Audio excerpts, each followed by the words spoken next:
What is a sculpture? How can a sculpture transform a space and give new insights on the ways in which we look around us? How can a sculpture tell a story of incredible women artists, designers, architects, and scientists?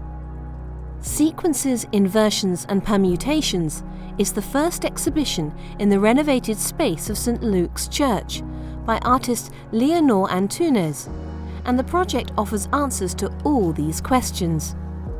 Antunes has been working for over 3 years to deliver a complex and radical project, and the box is proud to introduce the magical work of this internationally acclaimed artist to its audience. The exhibition includes the commission of a new east window, along with several idiosyncratic hanging sculptures, a series of handmade lightworks, and a site-specific floor design. The numerous elements composing the installation function as tools to highlight the architectural features of the building. Light and shadows become part of the artworks, and the sculptures serves for the examination of the spatial volumes. Leonor Antunes has presented her works in the most important museums in the world, including the New Museum, New York, Tamayo Museum, Mexico City, SF MoMA, and many more. In her artworks, she often makes use of natural materials such as wood and leather associated with ancient craft traditions to highlight the histories embedded within their production. The exhibition offers a perspective into forms of labour that retain human and cultural value, as opposed to the fast-pacing approach of today's consumerist, industrialised society. For her first ever architectural glasswork, Antunes researched the box collections and visited the stores whilst the museum was closed for redevelopment. The selected design is taken from an enlarged detail of the marbled end papers from the 1726 edition of Maria Sibylla Merian's book Insects of Suriname, currently on display in the Cottonium Research Room. Maria Sibylla Merian was an extraordinary woman. Born in 1647 in Germany, she travelled on her own to Suriname in South America to become the first European naturalist to observe insects directly.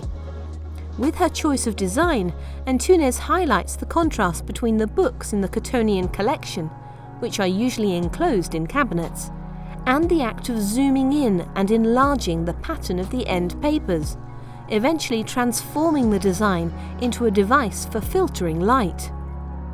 Produced in a specialist glass studio in Switzerland, the glass window weighs 355 kilograms and is the result of a layered fused glass technique which gives a dense and sculptural quality to the finish. The commission will be kept as a permanent feature in St. Luke's Gallery. A floorwork has been produced specifically for the exhibition and is an enlarged version of a 1955 painting by Brazilian artist Lydia Clark. Antunes scaled up the pattern to fit exactly the size of the gallery and then slightly altered the colours of the geometrical shapes. Like Maria Sibylla Merian, Lydia Clark was a woman that fought to redefine rigid societal structures. Antunes often uses her practice to promote, highlight and celebrate the work and ideas of women. The anthropomorphic and visceral sculptures that hung from the rope configurations in the ceiling, which mirrors the floor design, are made of leather and brass, and they provide a guidance for an immersive experience of the new exhibition space.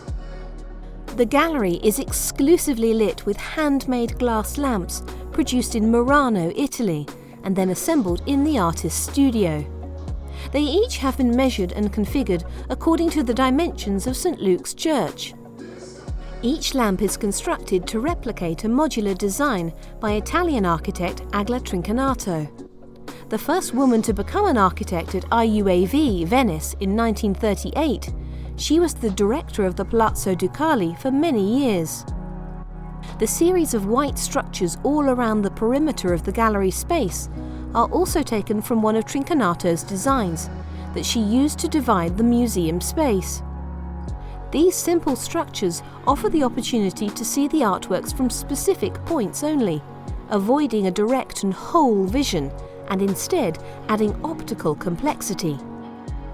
aptly commenting on the recent events of isolation and forced pause on every work-related and social activity, Sequences, Inversions and Permutations is a plea to look carefully and meaningfully at the world, with the understanding that everything men create can tell a profound story about its maker.